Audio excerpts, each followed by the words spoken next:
Figure it out.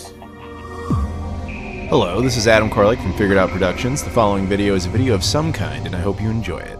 Hey guys, it's Adam here, and check it out. I've got a package and a PlayStation 2. This package comes from Pound Technology. Now, you might be very familiar with them if you're in the retro gaming scene at all. They've been doing a lot of HDMI cables for 6th gen platforms, very notably the Sega Dreamcast and the original Xbox. Now, I'm sure you know where this is going, but a little surprise twist to this story. I actually had absolutely no prior relationship with Pound Technology before making those videos.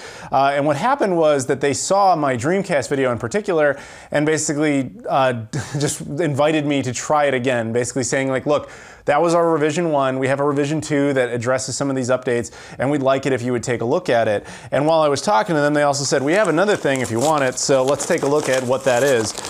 Inside, very obviously, Pound cable for the PlayStation 2, which is why this is sitting here. Also, of course, the Model 2 of the Sega Dreamcast cable, which we will address this at a later time. That'll be its own separate video.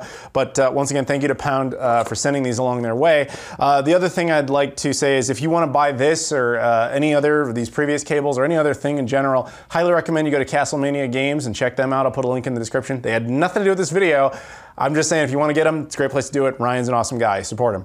But anyway, yes, so the PlayStation 2 HDMI HD link cable for the PlayStation 2. So a lot of things to say before we even go into the details and review of this particular cable. A little bit of history first. Now, I'm no stranger to using HDMI on the PlayStation 2. You know, I even did a video a while back where I used this like cheap Chinese like PS2 to HDMI adapter. I think I was actually wearing this exact same outfit at the time.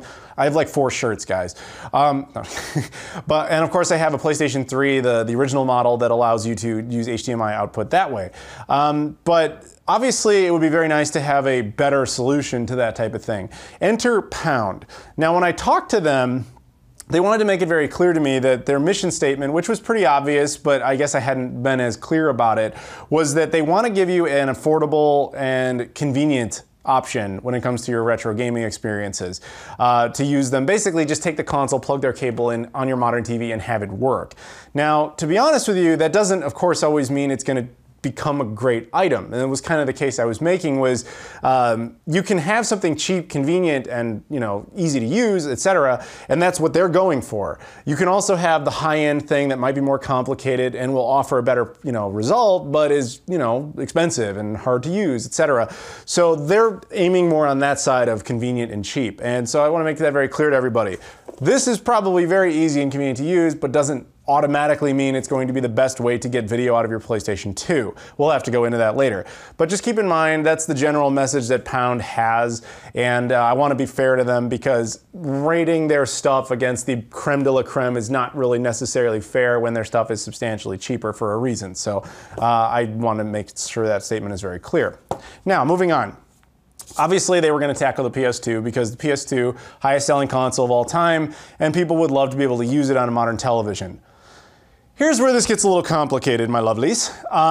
Whenever you say anything even remotely negative about the PlayStation 2, especially on my channel, you get a whole lot of people who get upset with you. And I have no hate for this console. People think I do, I really don't. It's actually quite nice. I have quite a few of them. I have a whole library of games for it. I quite enjoy the platform. But I'm, for some reason, labeled as hating it, which I don't. But what I am going to tell you is, there are problems with this machine that Pound had to deal with, that anyone who was working on it would have to deal with. And the sad reality is, the PlayStation 2 has horrible video output. It always did, and sadly, always will. Now, I'm sure I'm getting already the angry messages. Let me explain. The PlayStation 2 does not have bad graphics. Okay, people have to understand that. Graphics do not mean resolution. They do not mean picture clarity. They are 3 completely different things that people weave together as if they're the same. They're not. Graphics were always fine. Technically, from a resolution standpoint, the platform was capable of high-end resolutions. It just really didn't utilize them. It was technically capable of outputting up to 1080i, although I believe only one game, Gran Turismo 4, was the only one to ever use it. There were some 720p games, and then there was like a bunch of 480p games. But sadly, of the nearly 5,000 game library for this platform, only about 200, not even, ever used any of those higher resolution modes. And the majority of those, only use the 480p mode, which is really sad, especially compared to its contemporary rivals. I mean, again, the Dreamcast, almost like 90% of its library used the 480p modes. The original Xbox, same thing. It could go up to 480i, where only 6 games used that, but then the majority of its games either used 480p or 720p, with only a handful really locked at 480i. And of course the GameCube, I think it was like a 50-50 split, where like half could use the 480p modes and half couldn't. Now that's just resolution, that's just one of the factors. And while the PS2 was capable of it, it really didn't use it much because of that other factor, which is picture clarity.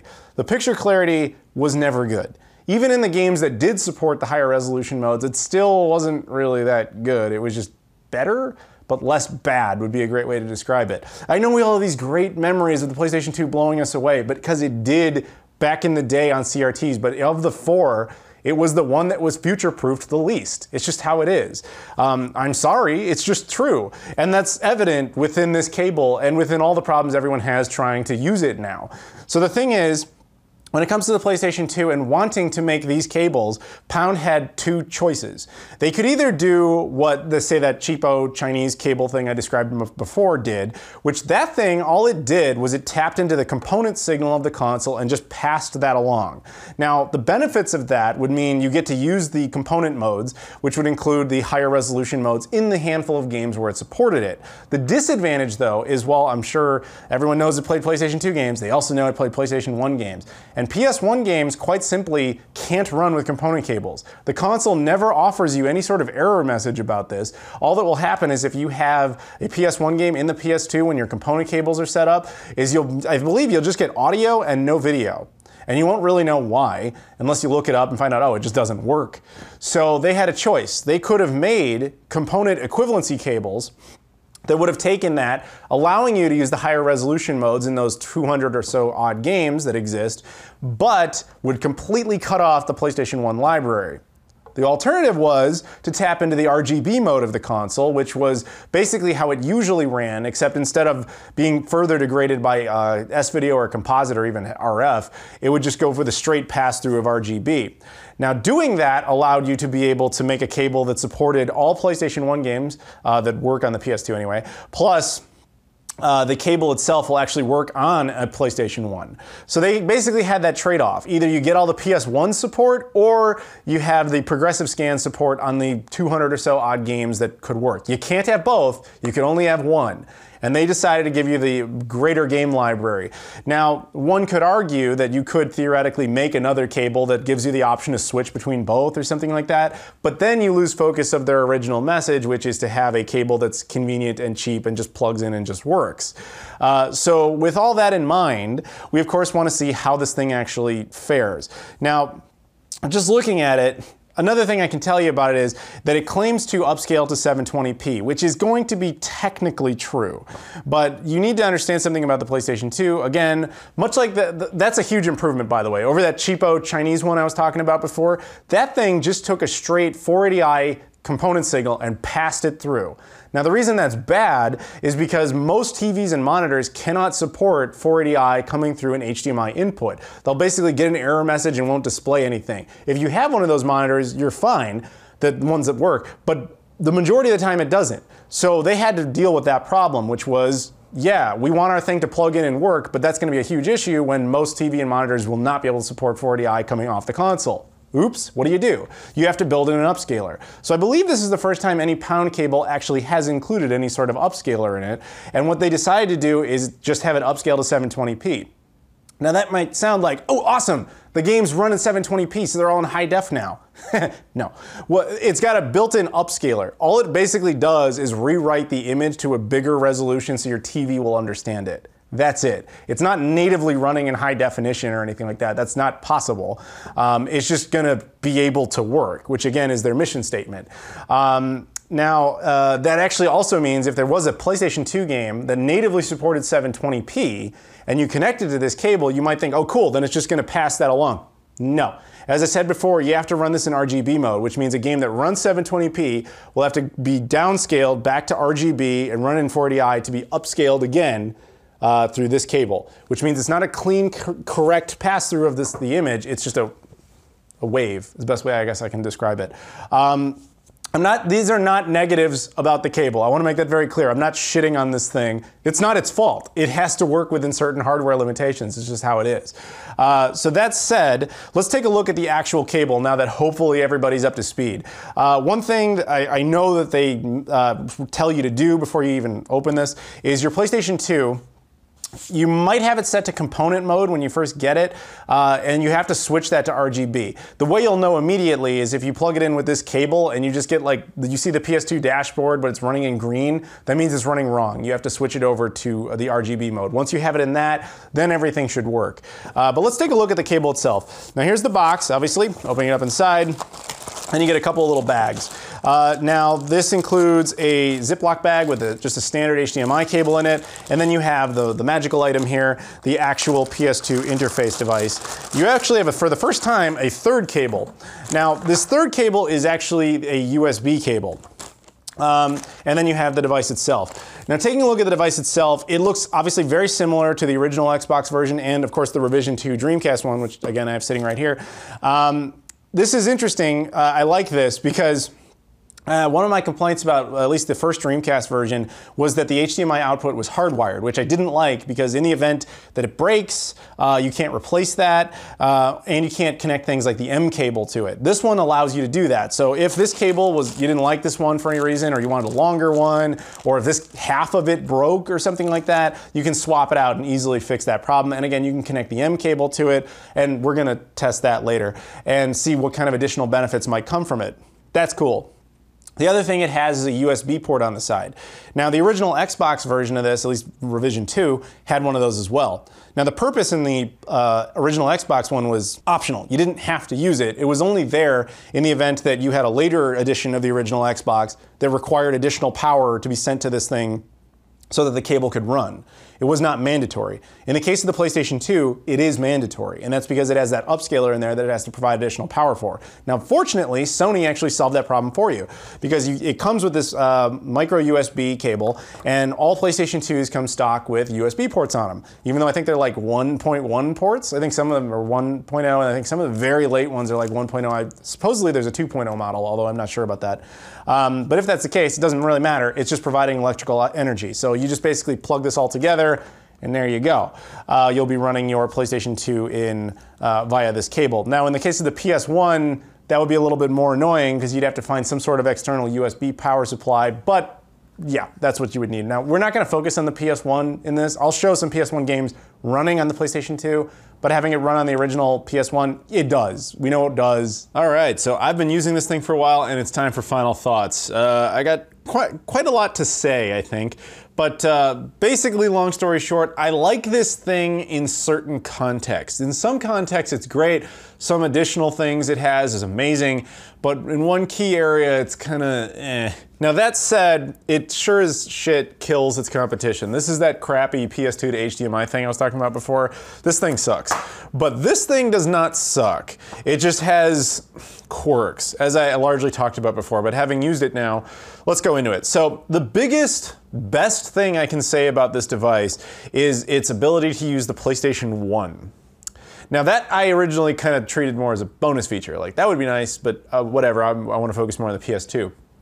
Other way around. This cable actually makes the PS1 look amazing, especially running on actual PlayStation 2 hardware. Now keep in mind the PlayStation 2, people tend to forget this. The PlayStation 2 actually had the ability to kind of clean up your PS1 games. If you would go into the dashboard and press triangle, there was like this setting for PlayStation driver, and you could adjust it to have disk read as faster, and you could have your buffering set to from normal to smooth.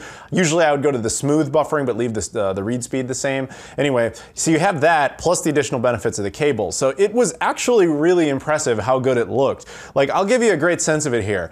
Right here, this footage you're looking at is actually Twisted Metal 2, my all-time favorite PS1 game. I know that'll be a subject of contention for people, but that's my all-time favorite PS1 game.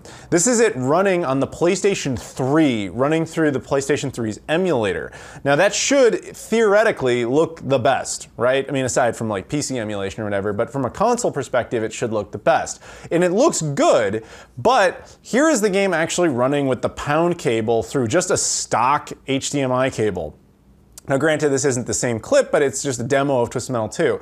And it's hard to tell the difference. The PlayStation 3 is a little bit better, yes, but it's actually rather impressive. Then, what I decided to do was actually take the MCable, which I've talked about many times in the past, including this video actually, and I connected it to the PlayStation 2 to run this game, and I'm telling you, man, it looked almost on par with the PlayStation 3, if not even debatably better. So I was actually really pleasantly surprised by how well this thing does PlayStation 1 content, which makes sense, and it is a huge selling feature to me. But honestly, I would have almost told them, like, you made the perfect HDMI cable for the PS1. Then you should have released it as a PS1 cable and said, oh yeah, by the way, it supports PS2 as a bonus. I think that might have gone over a little bit better in people's minds. Because, yeah, the PlayStation 1 content looks amazing, but then when you get into the PlayStation 2, it's not quite the same story. The first thing you need to know before we go into that is that while this thing, as I mentioned before, it upscales to 720p, that comes with other consequences, notably that the image is going to be stretched at all times. Obviously, neither the PlayStation 1 or the PlayStation 2 really ran games in widescreen, while the PS2 was technically capable of it. As I've mentioned before, very rarely ever utilized it. So it's just stretching the image, which, okay, on your television, you're able to adjust for that. This unfortunately does kind of, go against the grain of their, case about wanting to make the cable with the least frustration, the instant use, because you will have to adjust for that for it to look normal. Now that's a small thing. I don't personally have any real issue with that or anything like that, but it's just something to know. Granted, you could just let it display stretched on your TV if you don't care, but you should set it down to 4:3 on your television just so it looks right. Whatever, that's not that big of a deal. But the other thing that was weird about it was the darkness of the image. So let's go over the footage, because I'm sure a lot of you want to know about that. So here's what I did. I took the PlayStation 2, as you can see here, along with the game Haunting Ground, a game I'm sure a lot of you know very well, and I decided to run the gold standard. This right here is a set of component cables for the PlayStation 3. These are Sony brand ones, but they do happen to work on the PlayStation 2 and are better than any of the PlayStation 2 counterparts. They're very nice cables.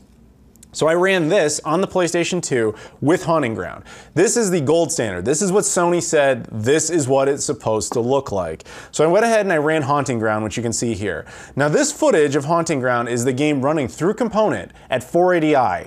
Now keep in mind, this imagery is how the vast majority of PlayStation 2 games will look if you have component cables. This is it. This is what Sony says you're supposed to see. Now it's vibrant but blurry. That's just the nature of PlayStation 2 content. You can see the image, sure, but it's not really in focus. That's just kind of how it is, and unfortunately how it's generally going to be. But that said, it doesn't look like awful or anything, it's just how the game is. Now, the other thing about Haunting Ground is it happens to be one of the games that supports progressive scan. So just for the comparison's sake, this is the exact same scene of this game running in 480p through the exact same component cables. This is how the games could potentially look in certain instances if you have the component cables. This option does not exist with the Pound cable. It is simply not possible because of the way, as explained before, how this cable actually works. Now, I'd be lying if I said this was a huge difference between the interlace content and the progressive scan content, at least on the PlayStation 2 itself. It does buffer out some of the edging, it does look nicer, but it's not amazing. So it's not that hard to see why Pound didn't jump on this. Instead gave you the PS1 library, especially when they, obviously it's amazing at playing PS1 content. But we're here to talk about the Pound cable itself. So this is the exact same scene running with the Pound cable. This is what it looks like. Now, in my opinion, and I looked into this some more, and I know I'm not alone, the image is dark. In fact, a lot of people said what they were having to do is, and I found the same case, is having to adjust the brightness within any given game to be able to get it to display even so you can see it. Like, this doesn't look awful, but like I would play things like Twisted Metal Black, and the name was appropriate. It was like an entire black screen. I really couldn't see anything with the Pound cable, so I had to really artificially adjust the image, which says something about the image quality is wrong in the Pound cable, which is sad. So I got that. Then I decided, let's take the Pound cable and run it with the MCable and see what that will do. And the MCable seemed to almost have a heart attack dealing with this because it's not designed to take 480i content and clean it up. In fact, most of the time if it detects 480i content, it just shuts off and passes content through. Because of the nature of this cable where it's artificially upscaling, the MCable then says, oh, okay, so I should work on it. But it didn't really know how to deal with it because it's not technically progressive scan content, it's 480i content. So it does buffer things out a little, but to be honest, the majority of what the MCable seemed to do with it was just kind of make it brighter, which it was an improvement. It was better, but that said, it wasn't amazing. And interestingly, this is something else I learned about the MCable. If you use it, it apparently disables HDCP coding, which I did not know until this video, which is amazing because it allowed me to do this. This is the ultimate inactivity. This is amazing. This is what will make everyone cry who loves the PlayStation 2, what you're about to see here. And I'm sorry for this. The PlayStation 2, obviously, I said before, it has a couple of issues. The video quality is not that great, and progressive scan wasn't really used much. However, as a lot of people know, there was the launch fat PS3 console. Now, in the States and in Japan, the fat PS3 at launch and launch only, it had basically perfect hardware compatibility with PlayStation 2. Later models still had it, but it was emulated, and then they stripped it out entirely. And then for the majority of the PlayStation 3 lifetime, you couldn't play PS2 content. But that first batch did play PS2 games. And so that actually was amazing because the PlayStation 3 would actually do a lot to clean up those games. But what if you had the ultimate? What if you took a PlayStation 3 with that perfect support, you took a PlayStation 2 game, you took one that had progressive scan capabilities like Haunting Ground, and you added the MCable? What would you get? Well, this is what you would get. Oh, isn't that sick? Like how much better that looks? Now, I want to be fair to Pound.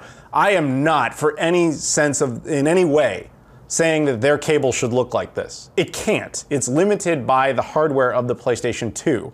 This is just what I wish Sony had kept in. If they had kept PlayStation 2 support within the PS3 ecosystem, as well as had encouraged more developers to utilize the progressive scan modes, this is what our PlayStation 2 games could look like right now. This is just running straight off the PS2 disc. That's this copy right here just running straight off.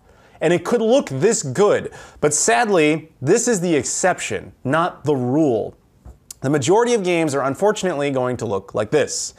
Again, this is back to just the Pound cable running through the stock imagery. And again, this is not awful, but it's not amazing. It doesn't impress me. So what I would say in the end is if you're going to get this, please understand that its best feature is its ability to play PS1 games. And I invite Pound to go ahead and do another one of these that actually focuses more on the PS2 capabilities. I would actually say strip out the PS1 support, treat this more as a component style cable, have it function with the progressive scan modes, and fix whatever this color brightness issue is. Then you might have the ultimate PlayStation 2 cable. Now, again, that in of itself would have certain restrictions, most obviously the PS1 stuff, but still it would be nice to see their attempt at that. Because right now, again, that's how I recommend it, is for PS1 content. But there is a big extra bonus to this cable that I was not expecting. And this was actually legitimately awesome. A little niche, but awesome as hell. So anybody who uses the PS2 knows one thing about it, which is it has a crap ton of imports, both Japanese and European, and of course additionally to American if you're not in North America. But the PS2 is not a very region-friendly console, as in I can't buy a PAL game, stick it into my North American PS2 and just have it work. You have to have ways around that. Now obviously this cable doesn't in any way solve the region coding issue, but that was only 50% of the equation. The other half of that equation was frankly PAL regions using different video frequencies. Most of their games supported 50 Hertz only. So even if you got past the region coding, it would either not display correctly or just wouldn't display at all. This cable solves that problem. It actually compensates because it's got an upscaler in it. So it detects the original source content and upscales it so it will actually display. Meaning, if you're in North America and there's a whole bunch of PAL games you want to play, and believe me, there's more than you think. There's a lot of cool PAL exclusives on the PS2.